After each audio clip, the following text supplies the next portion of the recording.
The Civil War generated weapons innovation at a pace peacetime manufacturing never produces. Industrial-scale combat demands more firepower without adding debilitating weight. Both sides responded with remarkable solutions: repeating rifles, new cartridges, ironclad warships. Yet only one firearm was built around a concept that subsequent weapons design never revisited. Confederate officers carried a weapon that combined a 9-shot percussion revolver and a single-shot smoothbore shotgun. Simultaneously, one sidearm, two completely independent weapon systems sharing one grip and one trigger. That was the LeMat Revolver. And the one in front of us spent over a century lying under heavy rust on the dirt floor of a Louisiana plantation cellar. Jean-Alexandre LeMat was a French physician living in New Orleans when he filed his patent in 1856. He was not a professional gunsmith or a military man. He was a doctor who identified a mechanical solution to a specific problem. The design is genuinely elegant. Every conventional revolver has a central axis pin around which the cylinder rotates. LeMat made that pin into a barrel.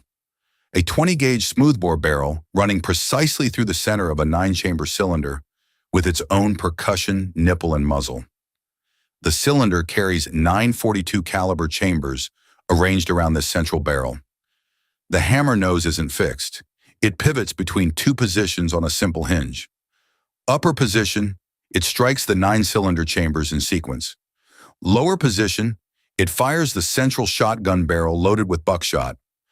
The selector takes 1 second, 9 aimed shots, then 1 devastating close-range buckshot discharge, without any reload.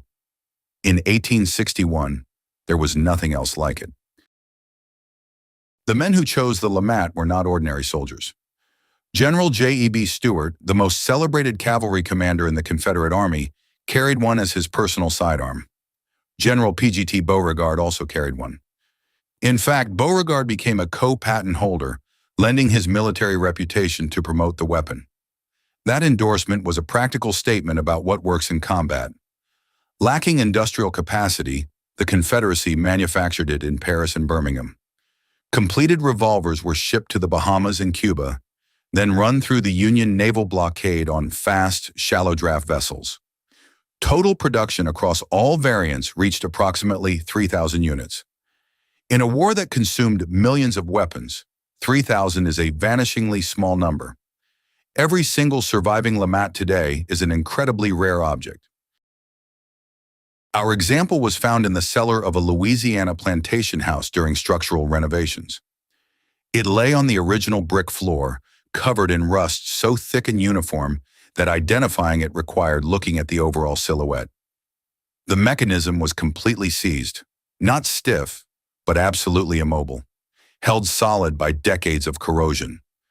The wooden grip panels had fully decomposed, leaving only the bare steel frame. But the characteristic double-barrel assembly was intact. Both barrels present, both nipples present at the rear. The critical assessment was the rust condition. Has the rust consumed the metal entirely, or is it structurally sound beneath?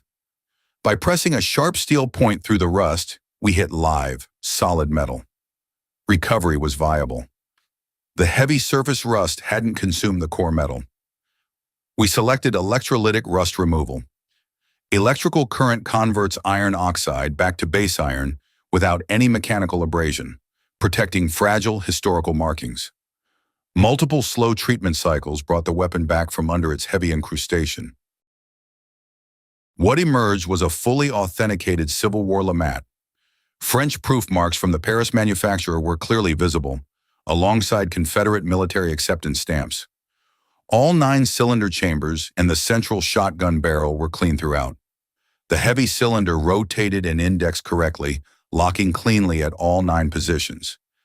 And the hammer, the pivot point of the entire LeMat concept, freed completely.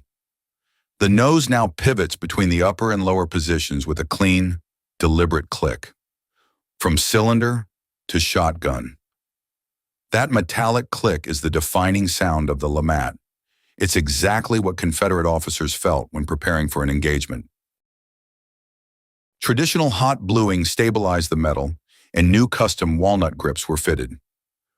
Today, this LeMat Revolver is fully functional on both systems. Only 3,000 were made. Most haven't survived, but this one has. Both barrels work perfectly, and the click is still there.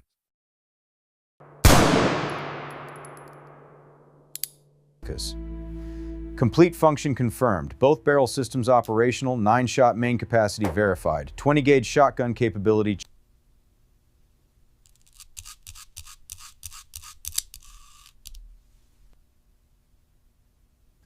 The bluing has held up perfectly.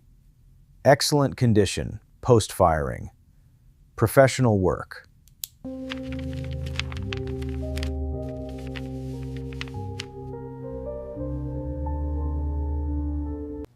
All right, just need one more angle on the grips. Looks perfect there. Great. Final shot. The authentication is confirmed.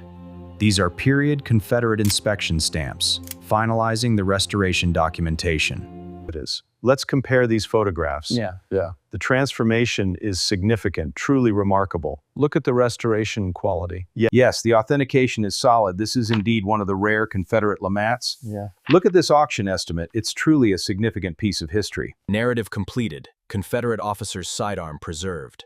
Documentation acknowledged. Historical preservation confirmed. After 160 years, this LeMat's journey from a Louisiana cellar is complete. It's fully functional again.